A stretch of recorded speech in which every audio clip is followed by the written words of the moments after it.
প্রিয় শ্রোতা দর্শক, মাস্টারি সংবাদের পক্ষ থেকে আমি শান্তা ইসলাম জানাচ্ছি আন্তরিক শুভেচ্ছা। আপনারা যারা সারাদিন বিভিন্ন কাজে ব্যস্ত থাকেন, তাদের জন্য মাস্টারি সংবাদের এই আয়োজন। জানাচ্ছি আজ ঘটে যাওয়া সংবাদের ভেতর বাহির। আশা করি আমাদের সঙ্গে যুক্ত আছেন। জানুন আজকের বিশেষ সংবাদ। সংবাদের শিরোনাম: সচিবালয়ে আগুন, যা বলছে আওয়ামী লীগ। পোড়া সচিবালয়ে মৃত কুকুর, যা বলল সার্জিস। স্বরাষ্ট্র উপদেষ্টার পদত্যাগ, দাবি সমন্বয়কের। সহসমন্বয়ক খালেদ নিখোঁজ হওয়ার কারণ জানালেন তার বাবা। কাকরাইল মসজিদে সাতপন্থীদের কার্যক্রম বন্ধ। তিব্বতে বৃহত্তম জলবিদ্যুৎ বাঁধ নির্মাণ চীনের, উদ্বিগ্ন বাংলাদেশ ভারত। বিস্তারিত সংবাদ। সচিবালয়ে এই অগ্নিকাণ্ড সাধারণ দুর্ঘটনা বলে মেনে নেওয়া যায় না বলে জানিয়েছে আওয়ামী লীগ।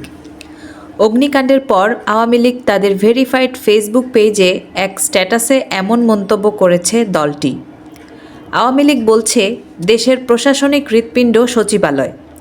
এমন একটি গুরুত্বপূর্ণ স্থাপনায় ভয়াবহ অগ্নিকাণ্ডের ঘটনা কোনোভাবেই সাধারণ দুর্ঘটনা বলে মেনে নেওয়া যায় না, বিশেষ করে যখন ঘটনাটি 7 নম্বর ভবনে ঘটে, যেখানে 2 ছাত্র উপদেষ্টাদের অফিস এবং গুরুত্বপূর্ণ নথিপত্র সংরক্ষিত ছিল।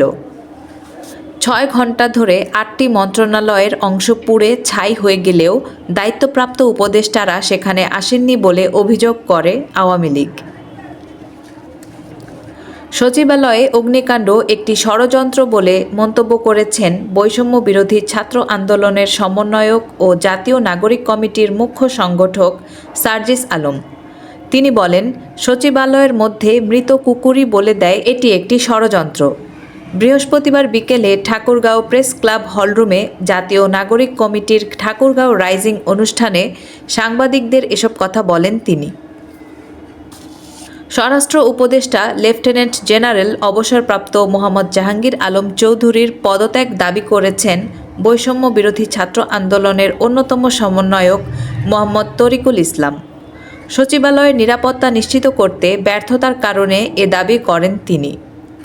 বৃহস্পতিবার সন্ধ্যায় নিজের ভেরিফাইড ফেসবুক প্রোফাইলে এক পোস্টে এ দাবি জানান বৈষম্য বিরোধী ছাত্র আন্দোলনের এই সমন্বয়ক।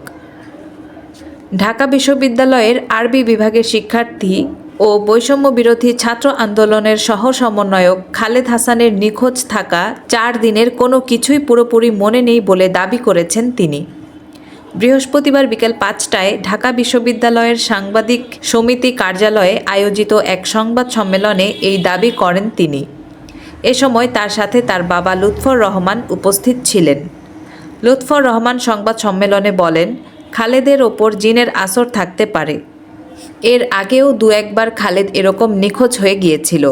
সর্বশেষ খালেদ 9ম বা 10ম শ্রেণীতে থাকা অবস্থায় এমন 5-6 দিনের জন্য নিখোঁজ হয়েছিল। অপ্রীতিকর পরিস্থিতি এড়াতে রাজধানীর কাকরাইল মসজিদে সাতপন্থীদের সব কার্যক্রম বন্ধ রাখার নির্দেশ দিয়েছে স্বরাষ্ট্র মন্ত্রণালয়। একই সঙ্গে জুবায়েরপন্থীদের বড় জামায়াত থেকে বিরত থাকার নির্দেশ দেওয়া হয়েছে। বৃহস্পতিবার এক প্রজ্ঞাপনে একথা জানিয়েছে স্বরাষ্ট্র মন্ত্রণালয়ের জননিরাপত্তা বিভাগ। চীন তিব্বতে বিশ্বের সবচেয়ে বড় জলবিদ্যুৎ বাঁধ নির্মাণের একটি প্রকল্প অনুমোদন করেছে। তিব্বত মালভূমির পূর্বাংশের এই প্রকল্পের কারণে বাংলাদেশ ও ভারতের অনেক মানুষ ক্ষতিগ্রস্ত হতে পারে। চীনা কর্তৃপক্ষ জানিয়েছে, চীনের জলবিদ্যুৎ উৎপাদন সম্ভাবনার 1/3 বেশি পূরণে সক্ষম এই বাঁধের কারণে পরিবেশ ও নিম্নভাগে পানি সরবরাহ ব্যবস্থায় বড় কোনো প্রভাব ফেলবে না।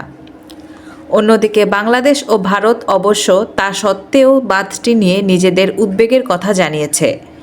আশঙ্কা করা হচ্ছে, এই প্রকল্পের কারণে শুধু স্থানীয় বাস্তুসংস্থানেই পরিবর্তন নয়, নদীর নিম্নভাগের পানি প্রবাহ ও গতিপথেও পরিবর্তন আসবে। সংবাদের সূত্র, কালবেলা, কালের কণ্ঠ, বাসস।